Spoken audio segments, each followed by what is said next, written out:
এবং আজকে আলোচনার জন্য আমাদের স্টুডিওতে আমন্ত্রণ জানিয়েছি আল্লামা ইমাম হায়াত, বিশ্ব ইনসানিয়াত বিপ্লবের প্রতিষ্ঠাতা এবং ইনসানিয়াত বিপ্লব বাংলাদেশের চেয়ারম্যান এবং মানবতার প্রবর্তক বলা হয়। আমরা আলোচনা করব মানবতা নিয়ে, সমসাময়িক রাজনীতি নিয়ে, ইনসানিয়াত বিপ্লব বাংলাদেশ নিয়ে। প্রধান উপদেষ্টা বাংলাদেশের উদ্দেশ্যে রওনা দিয়েছেন। বিশ্ব এই অন্তর্বর্তী সরকারের প্রধান উপদেষ্টার বক্তব্য থেকে শুরু সব কিছু নতুনভাবে দেখেছে। আপনারাও দেখেছেন যে বিশ্ব নেতারা এই অন্তর্বর্তীকালীন সরকারের প্রধান উপদেষ্টাকে কতটা ইতিবাচকভাবে গ্রহণ করেছে এবং অন্তর্বর্তী সরকারের প্রধান উপদেষ্টা ও বিশ্ব নেতাদের বিশ্বকে নতুন বাংলাদেশকে নতুনভাবে চেনার আহ্বান জানিয়েছেন। বলেছেন যে একটি শক্তিশালী অর্থনীতি এবং ন্যায়ভিত্তিক সমাজ ব্যবস্থা গড়ে তোলার স্বপ্ন এই অন্তর্বর্তী সরকারের। আপনাদের মূল্যায়ন কি? আল্লাহ রাসূল সাল্লাল্লাহু আলাইহি সাল্লামের শুকরিয়া, আপনাকে অনেক ধন্যবাদ। কথা হিসাবে তিনি যেগুলো বলেছেন সেগুলো খুবই সুন্দর এবং ইতিবাচক, কিন্তু সেগুলোর বাস্তব ভিত্তি প্রয়োজন। তিনি যে ন্যায়ভিত্তিক সমাজের আহ্বান জানিয়েছেন সেটার জন্য মানবতা রাষ্ট্র প্রয়োজন। মানবতা রাষ্ট্র ছাড়া ন্যায়ভিত্তিক সমাজ কখনো প্রতিষ্ঠিত হয় না। এখন যে ধর্মের নামে অধর্মগ্রবাদী রাজনীতি এবং একক গোষ্ঠীভিত্তিক একক জাতিবাদী যে রাজনীতি আছে, এটা সব মানুষের অধিকার স্বীকার করে না, জীবনের স্বাধীনতা স্বীকার করে না। সেটা এক রাষ্ট্রকে একক গোষ্ঠীর একটা স্বৈরদস্যুতান্ত্রিক ব্যবস্থায় পরিণত করে এবং ন্যায় উৎখাত হয়ে যায়। ন্যায়ভিত্তিক সমাজের কথা সবাই বলে, কিন্তু সেটার জন্য সবচেয়ে জরুরি, মানবিক সমাজের জন্য সবচেয়ে জরুরি মানবতার রাজনীতি এবং মানবতার রাষ্ট্র। এই পরিবর্তিত পরিস্থিতি, এই যে ন্যায়ভিত্তিক সমাজ ব্যবস্থার জন্য আপনি বলছেন যে মানবতা কল্যাণ রাষ্ট্র বা মানবতা প্রতিষ্ঠিত করতে হবে, এই অন্তর্বর্তীকালীন সরকার যেখানে বলছে, এই সরকারটি তো একটি পরিবর্তিত পরিস্থিতিতে বিপ্লব পরবর্তী সরকার এবং অনেক ইতিবাচক সিদ্ধান্ত নিচ্ছে, সংস্কারে হাত দিয়েছে, সেখানে আপনারা কতটা আশাবাদী? আপনারা যেই মানবতার কথা বলেন, সেই মানবতা কতটুকু অন্ততপক্ষে ভিত্তি স্থাপন করতে পারবে এই অন্তর্বর্তী সরকার? আমরা আশাবাদী, কিন্তু আমরা আশা বাস্তবায়িত হওয়ার মতো কিছু এখনও দেখতে পাচ্ছি না। কারণ সরকারের ভিতরেই জঙ্গিবাদী, উগ্রবাদী, সাম্প্রদায়িক অপরাজনীতির যে নেতৃত্ব সেটা আছে এবং সমাজে অস্থিরতা, নিরাপত্তাহীনতা। তো জঙ্গিবাদী রাজনীতিকে যদি প্রশ্রয় দেওয়া হয় আর যদি নিরাপত্তা ফিরে না আসে, তাহলে সুষ্ঠু নির্বাচনও সম্ভব নয় এবং বাস্তবে কোনো সংস্কার কার্যকরী হবে না। আপনারা এই যে মানবতার কথা বলেন, ইনসানিয়াত বিপ্লব মানবতার কথা বলে, অনেক প্রতিষ্ঠান মানবতার কথা বলে, অনেক রাজনৈতিক দল মানবতার কথা বলে, এই বা মানবাধিকার সংগঠন আছে মানবতার কথা বলে। আসলে আপনি বলছেন যে এই ন্যায়ভিত্তিক সমাজ ব্যবস্থা বাস্তবায়ন কথায় থাকলে হবে না, বাস্তবায়ন করতে হবে। এই ইনসানিয়াত বিপ্লব বাংলাদেশের যে মানবতা এবং অন্যান্য যারা মানবতার কথা বলেন, আসলে এখানে কি কোনো তফাৎ আছে? যদি থাকে তাহলে সেটি কি? অনেক আকাশ পাতাল তফাৎ আছে।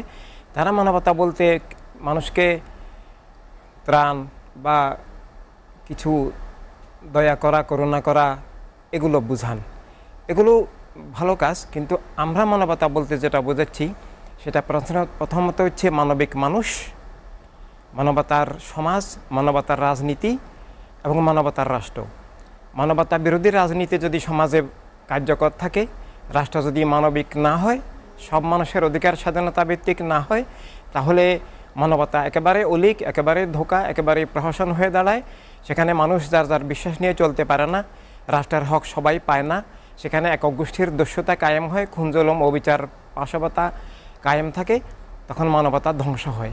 তাই আমাদের এই মানবতা আত্মিক, রাজনৈতিক, পূর্ণাঙ্গ মানবতা। আর তারা যে অন্যান্য মানবিক সংগঠন দাবিদার, তারা যে মানবতার কথা বলেন, সেটা মানুষকে কেবল কিছু করুণা করা, মানুষকে দয়ার পাত্র করা, মানুষকে ভিক্ষুক বানিয়ে রাখা।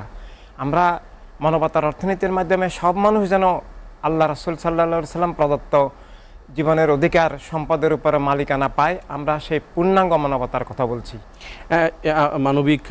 মানবিক মানুষ বলছেন, মানবিক রাষ্ট্র বলছেন। আমি যদি রাষ্ট্র বৃহৎ অর্থে বলি, একটি রাষ্ট্র যদি আপনাদের দৃষ্টিতে, ইনসানিয়াত বিপ্লব বাংলাদেশের দৃষ্টিতে যদি একটি রাষ্ট্র মানবিক হতে হয়, তাহলে কোন বিষয়গুলোকে প্রাধান্য দেওয়া উচিত রাষ্ট্রের, যখন আমরা বলতে পারবো যে এটি একটি মানবিক রাষ্ট্র? এটা এমন একটা রাজনীতি থাকতে হবে যেটা সব মানুষের প্রতিনিধিত্বশীল, সব মানুষের কল্যাণে, সব মানুষের মানবিক স্বার্থের রক্ষক। অর্থাৎ রাজনীতিটা হতে হবে সর্বজনীন মানবিক, রাষ্ট্র এক ধর্মের, এক জাতির, এক গোষ্ঠীর হবে না। রাজনীতি সকল এবং ধর্মের। রাজনৈতিক দল কোনো একক ধর্মের, একক জাতির, একক গোষ্ঠীর, একক ভাষাভাষীর প্রতিনিধিত্ব করবে না। সবার কল্যাণে সার্বজনীন হবে। আর না হলে কোনোদিন মানবতা প্রতিষ্ঠিত হবে না, মানবতার নামে ধোঁকা হবে। অর্থনীতির কথা বলছেন যে মানবিক অর্থনীতি হতে হবে, সেটির জন্য কি ধরনের মানবিক অর্থনীতি হচ্ছে অর্থনৈতিক ব্যবস্থা থাকা জরুরি? সম্পদের মালিক সবাই, সবাই, রাষ্ট্রীয় সম্পদ এবং বিশ্ব সম্পদ, প্রাকৃতিক সম্পদ আল্লাহ রাসূল সব মানুষকে দান করেছেন। কিন্তু একক গোষ্ঠীর রাজনীতির মাধ্যমে, একক গোষ্ঠীর রাষ্ট্রের মাধ্যমে সম্পদ একক গোষ্ঠীর কাছে পুঞ্জীভূত হয়ে যায় এবং বৃহত্তর মানুষ বঞ্চিত, শোষিত হয়। তাই দরিদ্রতা কায়েম থাকার জন্য একক গোষ্ঠীর রাজনীতি, একক গোষ্ঠীর রাষ্ট্র দায়ী। তাই মানে সব মানুষের যদি আল্লাহ রাসূল প্রদত্ত তার যে হক পৌঁছাতে হয়, তাহলে মানবতা রাজনীতি, মানবতা রাষ্ট্র অপরিহার্য। তো কিন্তু আমি যদি বাংলাদেশের প্রেক্ষাপটে বলি, বাংলাদেশের আসলে সম্পদ তো ব্যক্তি মালিকানায় রয়েছে এবং রাষ্ট্র মালিকানায় রয়েছে। এখানে আবার নতুন করে বিন্যাসীকরণ কি সম্ভব? হ্যাঁ, সম্ভব। মানবতার রাষ্ট্র যদি হয়, মানবতার অর্থনীতি প্রতিষ্ঠিত হবে, সব মানুষ তার সুযোগ পাবে, তার জীবনের বিকাশের সুযোগ। এখানে অর্থনীতির সাথে আরও অনেক কিছু বিষয় জড়িত, শিক্ষা জড়িত। ভাই বোন সবাইকে যদি শিক্ষিত করে, দক্ষ করে গড়ে তোলা হয় এবং ন্যায় বিচার হয়, চাকুরি পেতে যদি কোনো দলীয় মানে অর্থাৎ একটা বৈষম্য করা না হয়, তাহলেই মানবতার অর্থনীতি, সব মানুষ তার জীবন বিকাশের সুযোগ পাবে। এবং রাষ্ট্র যদি বৈষম্য করে, তাহলে সেটা হবে না। মানবিক রাষ্ট্র গঠনে আসলে এটি এই রকমের কার্যক্রম কতটুকু প্রয়োজন? ইনসানিয়াত বিপ্লব কি করছে সেটিও একটু জানতে চাই 1 মিনিটে, তারপরে বিরতিতে যাব। যে আল্লাহ রাসূল সাল্লাল্লাহু আলাইহি সাল্লামের কাছে মানবতা সবচেয়ে মূল্যবান, সবচেয়ে প্রিয় বিষয়। কাজী সালাউদ্দিন সাহেব যে কাজ করেছেন সেটা অনুসরণীয়, সেটা খুবই প্রশংসনীয়। তিনি বলেছেন, আমি লোন করে মানে বিপন্ন মানুষের পাশে দাঁড়িয়েছি। খুবই মানে হৃদয়ের কথা। তার মানবিক হৃদয়ের প্রতি আমরা খুব সম্মান এবং অভিনন্দন জানাচ্ছি। এটা খুবই প্রশংসনীয়। তবে কথা হচ্ছে যে ব্যক্তির একটা সীমাবদ্ধতা আছে। ব্যক্তি চাইলেও সবার সংকট দূর করতে পারে না। সেজন্য রাষ্ট্রকেই মানবিক রাষ্ট্র হতে হবে। সব মানুষের দুঃখ সংকটে পাশে দাঁড়াতে হবে। আর রাষ্ট্র যদি মানবিক হতে হয়, তাহলে মানবতার রাজনীতির প্রয়োজন। মানবতার রাজনীতি, একক গোষ্ঠীর রাজনীতি হচ্ছে মানবতার সংকটের মূল কারণ। একক গোষ্ঠীর রাজনীতির মাধ্যমে রাষ্ট্র একক গোষ্ঠীবাদী হয়ে যায়। আর একক গোষ্ঠীবাদী রাষ্ট্র কখনো সব মানুষের অধিকার স্বীকার করে না।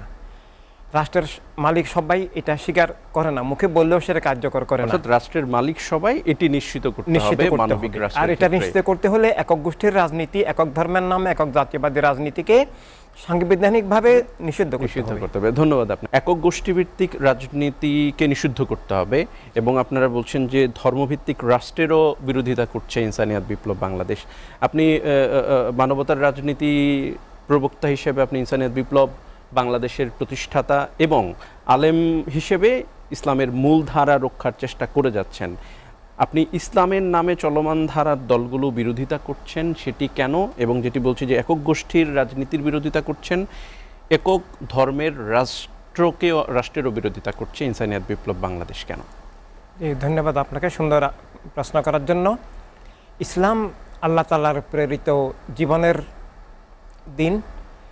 আল্লাহ তাআলার নাম রাব্বিল আলামিন, রাব্বিন নাস, মালিকিন নাস। আল্লাহ সব সৃষ্টির, সব মানুষের মালিক, প্রভু, সবার রক্ষক। এবং ইসলামের যিনি উৎস, ইসলামের যিনি মালিক, ইসলামের যিনি সর্বোচ্চ মূল অথরিটি, আল্লাহ রাসূল সাল্লাল্লাহু আলাইহি সাল্লামের নাম মুবারক আল্লাহ তাআলা ঘোষণা করেছেন রাহমাতাল লিল আলামিন। অর্থাৎ সব সৃষ্টি, সব মানুষের যিনি অধিকার, নিরাপত্তা, স্বাধীনতার উৎস। তাই ইসলাম সব মানুষের কল্যাণ, অধিকার, স্বাধীনতা নিশ্চিত করবে। ইসলামের নামে দল হয়, ইসলামকে তুলে ধরার জন্য সংগঠিতভাবে ইসলামের নামে দল সংগঠন থাকবে। কিন্তু ইসলামের নির্দেশ হলো ইসলাম চাপিয়ে দেওয়া হবে না। জ্ঞানের, বিবেকের মাধ্যমে, স্বাধীন পরিবেশে, মুক্ত পরিবেশে, হৃদয়ের স্বাধীন উপলব্ধির মাধ্যমে ইসলাম তথা সত্য বুঝে নেওয়াই আল্লাহ রাসূল সাল্লাল্লাহু আলাইহি সাল্লামের ইচ্ছা। কিন্তু রাষ্ট্র সব মানুষের, এটাও ইসলামের শিক্ষা। সব মানুষের ব্যক্তি সত্তা, স্বাধীন সত্তা আল্লাহ রাসূল সাল্লাল্লাহু আলাইহি সাল্লামের দান। যে কোনো ধর্মের মানুষ হোক, তার জন্য আল্লাহ রাসূল সাল্লাল্লাহু আলাইহি সাল্লামকে রহমত হিসাবে পাঠিয়েছেন।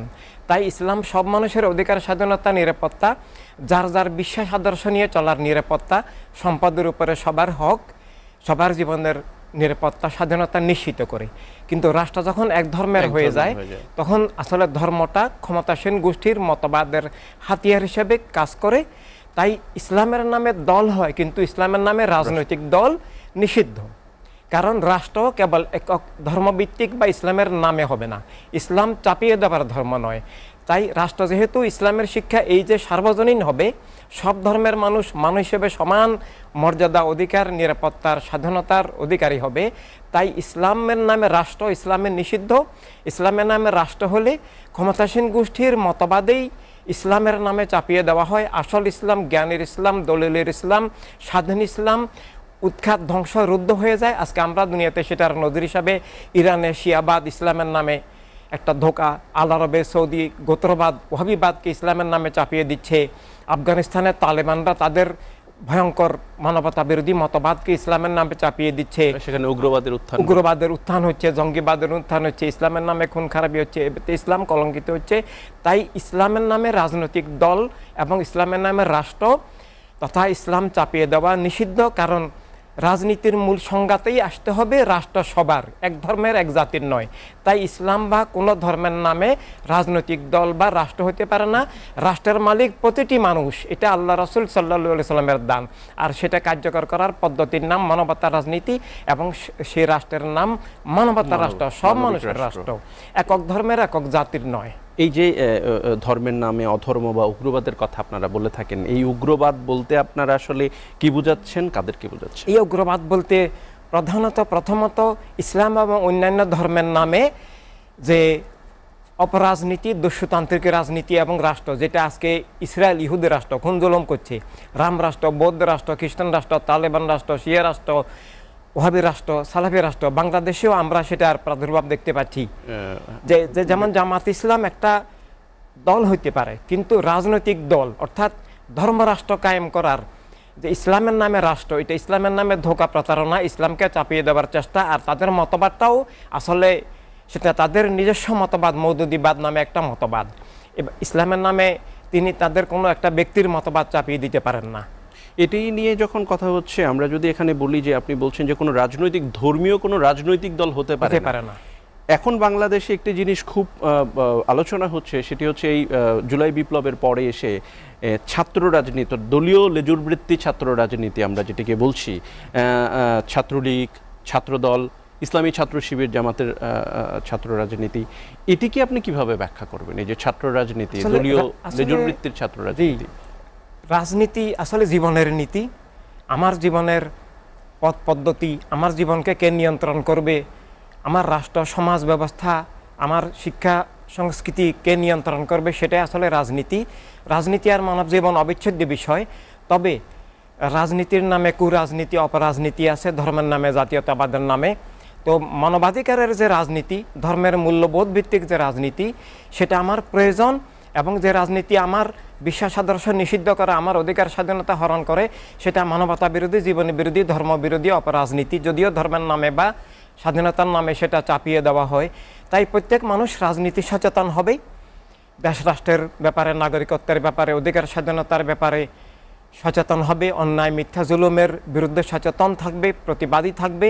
তাই ছাত্র হোক আর সাধারণ মানুষ হোক, সবাই রাজনীতি সচেতন থাকবেন। সুরাজনীতি, কুরাজনীতি সেটা তার মানে জ্ঞান বিবেক দিয়ে তিনি সমর্থন বা প্রত্যাখ্যান করবেন। কিন্তু সেটার কতগুলো পথ পদ্ধতি, স্থান আছে। যেমন স্কুল, কলেজ, ইউনিভার্সিটি, কলকারখানা, অফিস আদালত, সেনাবাহিনী বা বিভিন্ন প্রতিষ্ঠান, সেখানে দলীয় রাজনীতিটা সংঘাত এবং একটা মানে বিপজ্জনক পরিস্থিতি তৈরি করে, প্রতিষ্ঠানের লক্ষ্য উদ্দেশ্য ব্যাহত করে, শিক্ষা ব্যাহত করে, এবং সেটা খুন খারাপি পর্যন্ত হইতে আমরা দেখেছি। বিগত ছাত্রলীগের আন্দোলনে আমরা দেখেছি। এবং ইদানিং আমরা পরশু আমরা একটা সংবাদে দেখলাম, চট্টগ্রাম কলেজে শিবিরের হামলায় 5 জন ছাত্র আহত, এবং চট্টগ্রাম ইউনিভার্সিটিতে ছাত্রদল বিভিন্ন হল দখল, আবার কোথাও যেখানে যিনি পাচ্ছেন, কোথাও ছাত্রলীগকে নিষিদ্ধ করা হচ্ছে, কোথাও ছাত্র শিবিরকে নিষিদ্ধ করা হচ্ছে না, কেউ কাউকে নিষিদ্ধ করতে পারে না। প্রত্যেক মানুষ আমার পছন্দ হোক বা না হোক যার যার মত পথ আদর্শ নিয়ে চলবেন, কিন্তু কেউ কারোর উপর কিছু চাপিয়ে দিবেন না। তো এই জন্য শিক্ষাঙ্গনে ছাত্ররা রাজনীতি সচেতন হবে, সেখানে একাডেমিক রাজনীতির চর্চা থাকবে, কিন্তু দলীয় রাজনীতির শাখা, দলীয় আধিপত্য বিস্তার করা এটা শিক্ষা ধ্বংসাত্মক, সেটা জীবন ধ্বংসাত্মক, সেটা উচিত নয়। সেটার জন্য সমাজে কাজের, দলীয় রাজনীতি করার সেটার জন্য স্থানকাল আছে, কিন্তু শিক্ষাঙ্গনে দলীয় রাজনীতির শাখা, দলীয় আধিপত্য এবং কলকারখানা, অফিস আদালতেও সেটা ক্ষতি করে, বিভিন্ন বাহিনীর মধ্যেও সেটার কুফল আমরা দেখেছি।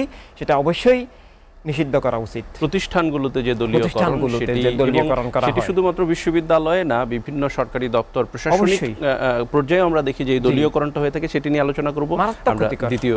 ধন্যবাদ যাচ্ছি। উপস্থিত আছেন স্টুডিওতে আল্লামা ইমাম হায়াত, ইনসানিয়াত বিপ্লবের প্রতিষ্ঠাতা এবং ইনসানিয়াত বিপ্লব বাংলাদেশের চেয়ারম্যান। আমরা আলোচনা করছিলাম এবং কথা হচ্ছিল যে একক গোষ্ঠীভিত্তিক রাজনীতিকে নিষিদ্ধ করতে হবে, ধর্মভিত্তিক রাজনীতি হতে পারে না, ধর্মভিত্তিক দল থাকতে পারে, ছাত্র রাজনীতি নিয়েও কথা বলছিলাম। এই যে আমাদের এখানে যে প্রচলিত রাজনৈতিক ধারা বা রাজনৈতিক যে রাষ্ট্র আছে, আপনারা যে মানবিক রাষ্ট্রের কথা বলছেন, ইনসানিয়াত বিপ্লব যে মানবিক রাষ্ট্রের কথা বলছে, মানবিক রাজনীতির কথা বলছে, সেটির আসলে তফাৎটা কি সুনির্দিষ্টভাবে যদি জানতে চাই। ধন্যবাদ আপনাকে। ইনসানিয়াতের রাজনীতি আর প্রচলিত গোষ্ঠীবাদী রাজনীতি সম্পূর্ণ বিপরীত রাজনীতি। ইনসানিয়াতের রাজনীতিটা মানব জীবন ভিত্তিক। ইনসানিয়াতের যে রাজনীতি সেটা মানব সত্তার উপরে প্রতিষ্ঠিত, সেখানে কোনো মানবিক বৈষম্য নাই। সেখানে মানুষকে নারী পুরুষ বা বাঙালি আরবি ইংলিশ বা হিন্দু মুসলিম এভাবে দেখা হয় না, মানুষকে কেবল মানুষ হিসেবে দেখা হয়। সব মানুষের মানুষ হিসেবে সমান মানবিক মর্যাদা, অধিকার, স্বাধীনতা, নিরাপত্তার ভিত্তিতেই ইনসানিয়াতের রাজনীতি প্রবর্তিত। যে একই সাথে রাষ্ট্র এবং বিশ্ব সম্পদের উপরে সবার সমান মালিকানা, যে রাষ্ট্র সবার, রাষ্ট্র এক ধর্মের, এক জাতের, এক গোত্রের, এক বর্ণের, এক ভাষাভাষীর, এক শ্রেণীর নয়।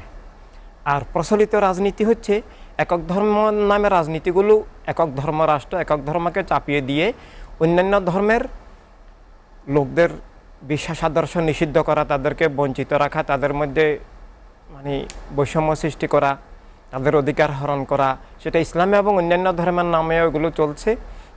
ঠিক জাতীয়তাবাদী রাজনীতিটা মানে বস্তুর ঊর্ধ্বে জীবনের সত্যকে স্বীকার করে না, ভাষা, গোত্র, দেশ, রাষ্ট্র, লিঙ্গ, বর্ণ বিভিন্নভাবে বস্তুবাদের ভিত্তিতে মানব সত্তাকে নির্ধারণ করে, জীবনের সত্যকে অস্বীকার করে, এভাবে মানবতাকে খণ্ডিত করে, মানুষের মধ্যে পরস্পর বিদ্বেষ সৃষ্টি করে।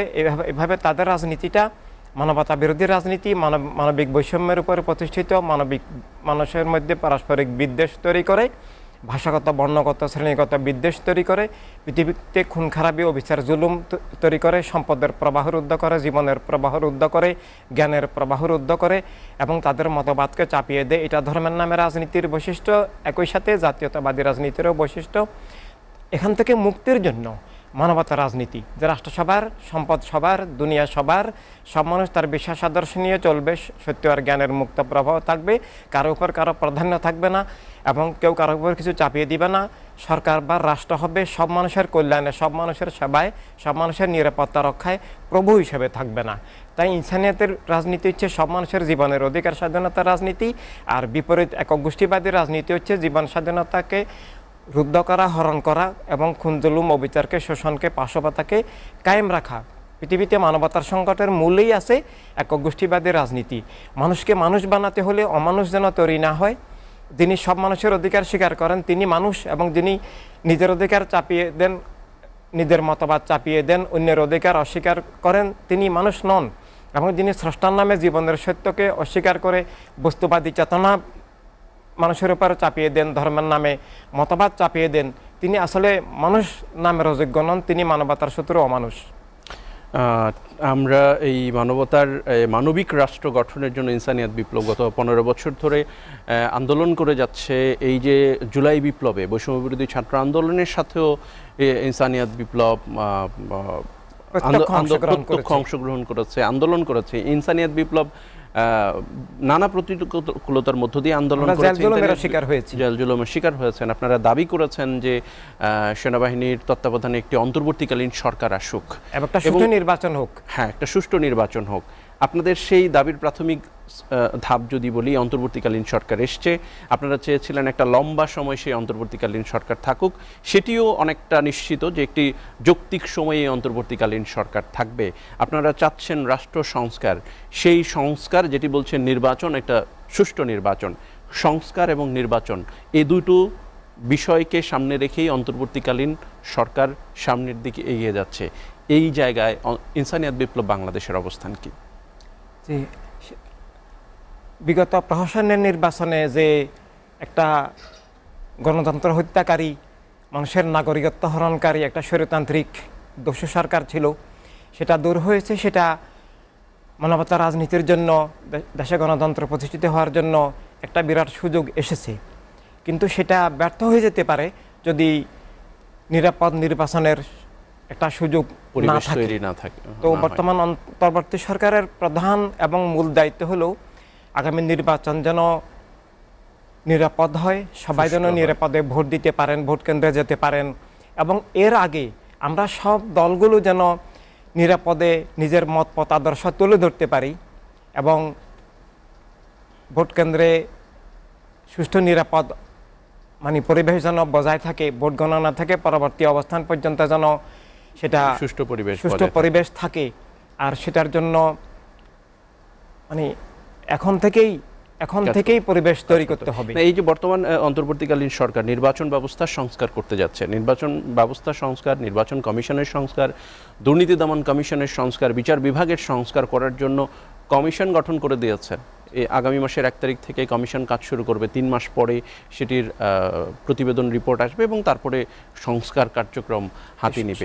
কতটা আশাবাদী ইনসানিয়াত বিপ্লব? সংস্কারগুলো যদি মানবতা রাষ্ট্র, মানবতা রাজনীতির, অর্থাৎ সব মানুষের স্বাধীনতার যার যার মত নিয়ে তুলে ধরার জন্য অনুকূল হয়ে আমরা স্বাগত জানাবো। আমরা সংস্কারগুলো এখনও দেখি নাই, এবং তবে আমরা কোনো আশাবাদী কিছু দেখতে পাচ্ছি না। সে সংস্কারে আমাদের সবাইকে জড়িত রাখা উচিত, আমাদের প্রস্তাব, আমাদের দিশাগুলো বিবেচনা করা উচিত, কিন্তু আমরা সেটা এখনও দেখতে পাচ্ছি না। তাই সংস্কারগুলো হওয়া উচিত মানবতা রাষ্ট্র, মানবতার রাজনীতির অনুকূল, এবং কেউ যেন একক ধর্মের নামে রাজনীতি বা একক ধর্মের রাষ্ট্র চাপিয়ে দিতে না পারে, একক মতবাদের রাজনীতি চাপিয়ে দিতে না পারে, সেটা সামনে রেখেই সব সংস্কার করা উচিত। আপনারা বলছিলেন যে ইনসানিয়াত বিপ্লবের যে দিশা সেটি যেন এই সংস্কারে অন্তর্ভুক্ত থাকে। আপনারা কি পরামর্শ দেবেন এই অন্তর্বর্তীকালীন সরকারকে? কি ধরনের? আমরা চাইব একক গোষ্ঠীবাদের রাজনীতি সাংবিধানিকভাবে নিষিদ্ধ হওয়া, অর্থাৎ সব মানুষের অধিকার স্বীকার করা, অর্থাৎ ধর্মভিত্তিক রাজনীতি বা গোষ্ঠীভিত্তিক রাজনীতি, সেটি হলেই কি আসলে মানবিক রাষ্ট্র নিশ্চিত হবে? মানবিক রাষ্ট্রের জন্য একটা পথ হবে যে সব সেটার মূলে আছে সব নাগরিকের, সব মানুষের অধিকার স্বীকার করা, যে রাষ্ট্র সবার, এ রাষ্ট্র সবার, এটা স্বীকার করলে রাষ্ট্রকে আর এক ধর্মভিত্তিক, একক মতবাদ ভিত্তিক করা যায় না। একক মতবাদ চাপিয়ে দেওয়া যায় না, একক ধর্মভিত্তিক মতবাদ চাপিয়ে দেওয়া যায় না। একক ধর্মভিত্তিক দলগুলো এগুলো আসলে মতবাদ। এভাবে তাহলে আমাদের বিশেষ সদস্যের স্বাধীনতা আসবে, রাষ্ট্রের সম্পদ যেন সবার স্বীকার করা হয় এবং সবার নিরাপত্তা, স্বাধীনতা স্বীকার করা হয়। এটা স্বীকার না করলে রাষ্ট্র থাকে না, একক গোষ্ঠীর জুলুমের হাতিয়ার হয়ে যায়। সেই জুলুমের হাতিয়ার যেন না হয়, সেজন্য এই অন্তর্বর্তী জুলুমের হাতিয়ার এর আগে বিগত সময়ে 53 বছরের ইতিহাসের কথা বাংলাদেশে যদি বলি, সেটি হয়েছে বিভিন্নভাবে, বাংলাদেশের সাধারণ মানুষ ব্যবহৃত হয়েছে। ইনসানিয়াত বিপ্লবের যে আদর্শ দর্শন, সেটি সর্বশেষ আমি প্রশ্ন করব আপনার কাছে। ইনসানিয়াত বিপ্লবের যে আদর্শ আপনারা বিশ্বব্যাপী, আপনারা বলছেন বিশ্ব ইনসানিয়াত বিপ্লব, বিশ্বব্যাপী সেটি ছড়িয়ে দিয়েছেন। এই বাংলাদেশে আপনারা একটি নিবন্ধিত রাজনৈতিক দল, সেই দলের আদর্শ সাধারণ মানুষের মাঝে প্রচার করবার জন্য আসলে ইনসানিয়াত বিপ্লবের পদক্ষেপ কি, সেটি দিয়ে আমরা শেষ করব। সেটা আমাদের প্রথম পদক্ষেপ হলো আমরা সবাই মানুষ হিসেবে নিজের এবং সব মানুষের অধিকার স্বীকার করা। আমরা মানুষ, মানবিক চেতনা, মানবিক দৃষ্টি আবার ফিরিয়ে আনা, সব মানুষকে ভালোবাসবো। আল্লাহ রাসূল সাল্লাল্লাহু আলাইহি সাল্লামের ভালোবাসায় আমরা সব মানুষকে ভালোবাসবো, সবার অধিকার স্বাধীনতা স্বীকার করব, রাষ্ট্র সবার, দুনিয়া সবার স্বীকার করব, এবং মানবতা বিরোধী জীবন বিরোধী অধিকার হরণকারী যে অপশক্তি আছে তাদেরকে- সেগুলোর বিরুদ্ধে আমরা সবাই সোচ্চার আদর্শিকভাবে দাঁড়াবো। ধন্যবাদ আপনাকে আল্লামা ইমাম হায়াত, বিশ্ব ইনসানিয়াত বিপ্লবের প্রতিষ্ঠাতা এবং ইনসানিয়াত বিপ্লব বাংলাদেশের চেয়ারম্যান। আপনি আমাদের এখানে এসেছেন, সময় দিয়েছেন, আপনাকে অসংখ্য ধন্যবাদ। আপনাকে অনেক ধন্যবাদ, দর্শকদেরকে অনেক ধন্যবাদ।